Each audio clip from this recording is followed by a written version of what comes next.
We really are making some progress on Physics GRE GR1777.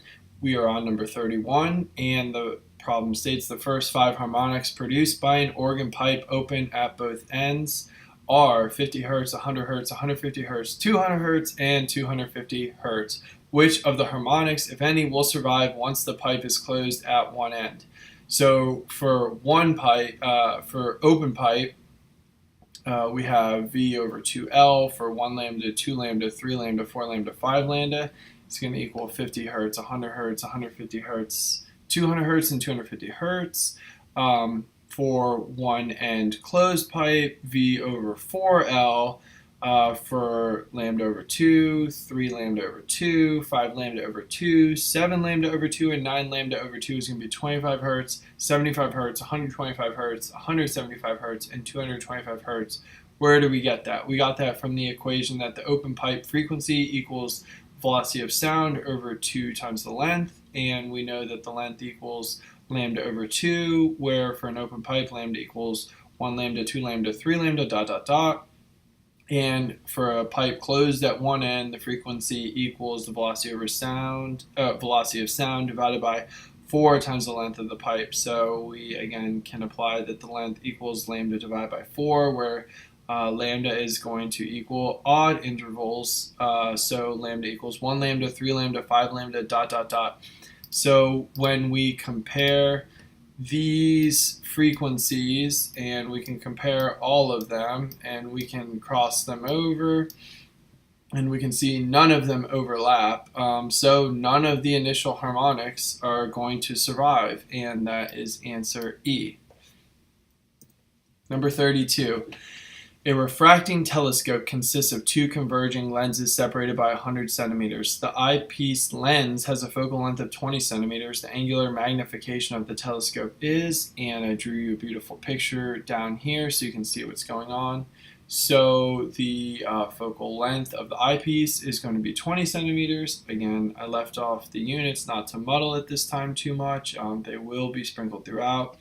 The focal length of the telescope is going to be 80 centimeters because we know that the down here that the lenses, the total distance that the two are separated by is 100 centimeters, and so we know the focal length of the eyepiece is 20 centimeters, so the focal length of the telescope must be 80 centimeters.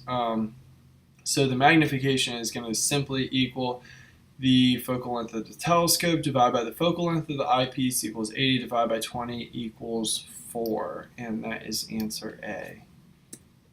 33. The best type of laser with which to do spectroscopy over a range of visible wavelengths is, and so dye lasers can be used over a large range of wavelengths compared to other types of lasers, and can cover the whole visible spectrum. They're also very tunable because of this, making them great for spectroscopy.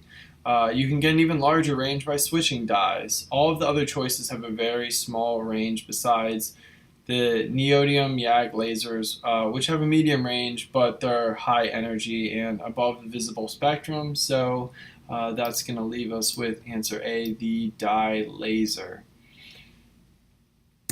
Number 34. A rod measures 1 meter in its rest system. How fast must an observer move parallel to the rod to measure its length to be 0.8 meters? So the length, L equals LO times the quantity, 1 minus V squared over C squared, that quantity square root, 0.8 meters divided by 1 meter. That's going to equal our length contraction, which is what the problem gave us. Which is 0.8, so that is going to equal the quantity 1 minus V squared over C squared, quantity square root. We're going to set C equal to 1 since the units of C are in the answer, so 0.4 equals, and we squared each side, 0.64 equals quantity 1 minus V squared. V squared then is going to equal 0.36. So V equals 0.6C, and that is answer B. Number 35. A particle decays in 2 microseconds in its rest frame. If the same particle moves at v equals 0.6 c in the lab frame, how far will it travel in the lab before decaying? So again, we're going to do the time dilation here. So t equals t subscript o divided by the quantity 1 minus v squared over c squared, that quantity square root.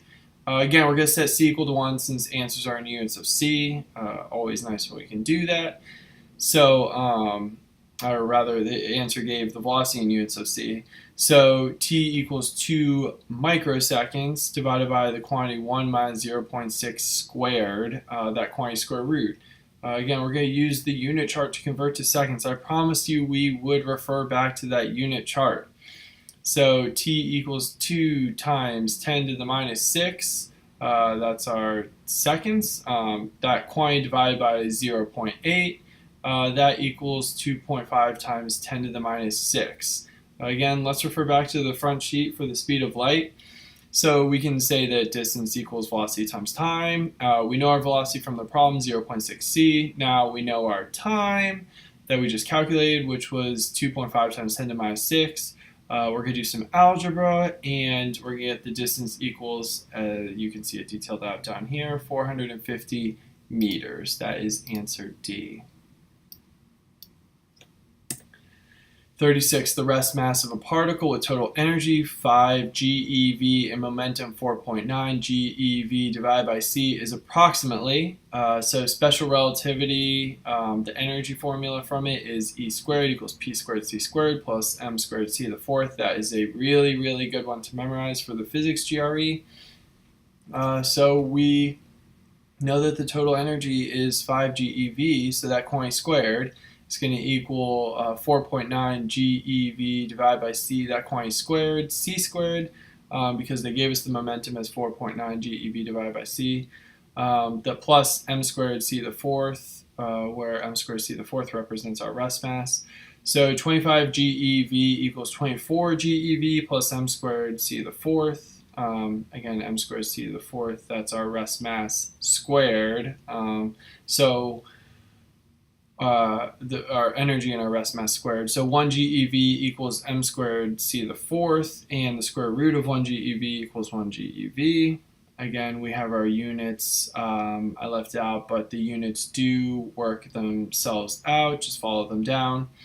So that equals 1 GeV equals m squared c to the fourth square root equals mc squared. Mc squared is our rest mass, and so that means it is answer D.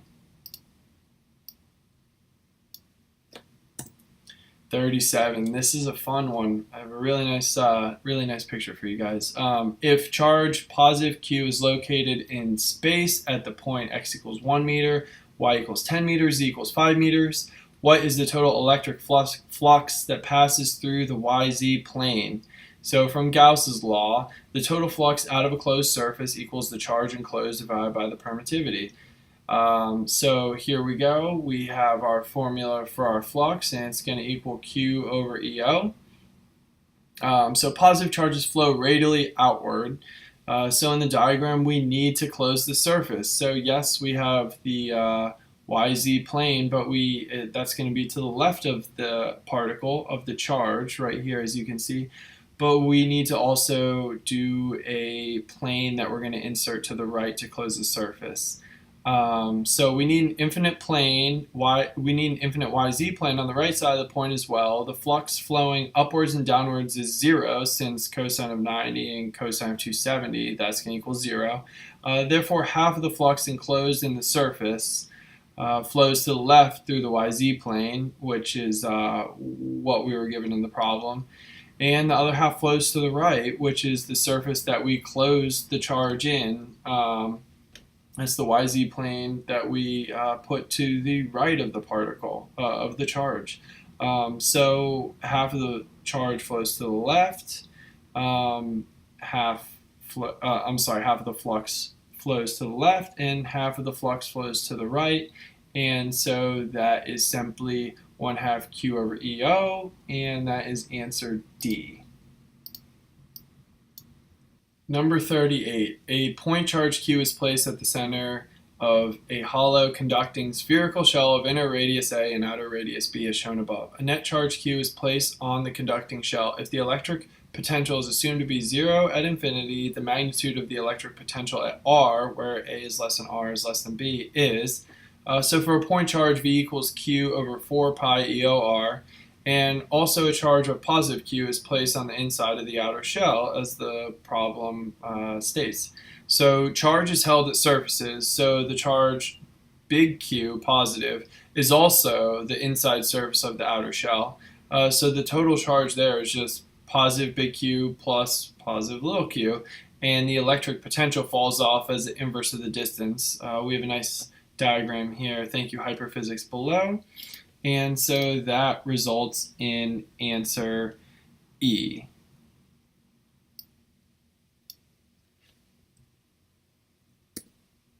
Number 39. The figure above shows 3 arrangements of 1 electron E and 2 protons P. Which of the following is true about the magnitude F of the net electrostatic force acting on the electron due to the protons? So we know the Coulomb force is F equals KQ1 Q2 over R squared.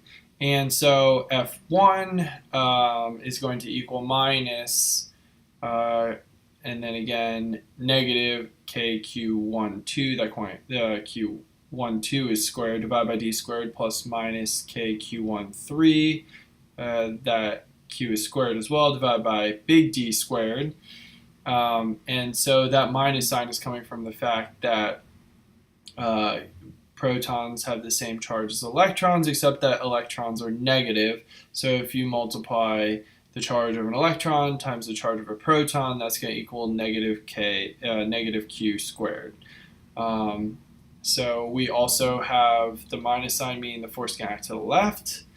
And so we have F1 is going to equal KQ12 quantity squared when you take into all the minus signs, and plus KQ13 squared divided by big D squared. And so F2 is going to equal minus KQ12 squared divided by little d squared plus minus negative KQ13 squared divided by big D squared, and that is going to simplify to F2 equals negative KQ12 squared divided by little d squared plus KQ13 squared divided by big D squared.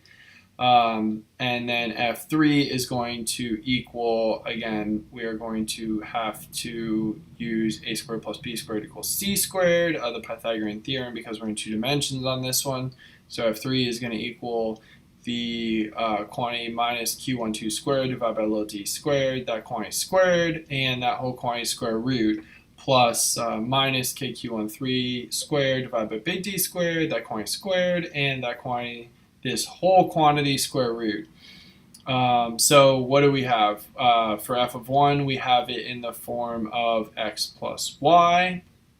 In the form of 2, we have x minus y, and I'm not talking about directions here. And so f3, we have the square root. It's of the form square root x squared plus y squared.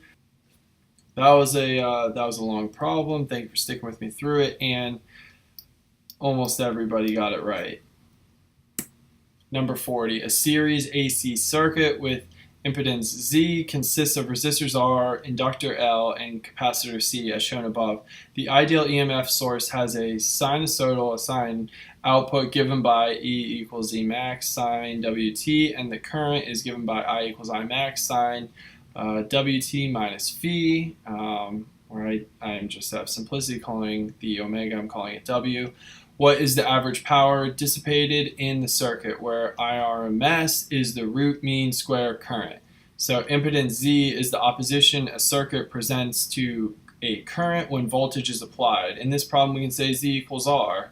So from Ohm's law, we see that Z equals V over I, and so power equals I squared R. And in this problem, it equals I squared, where IRMS squared Z, where IRMS equals the peak current divided by the square root of 2. And so because the answers are in terms of IRMS, that's going to simply equal answer A.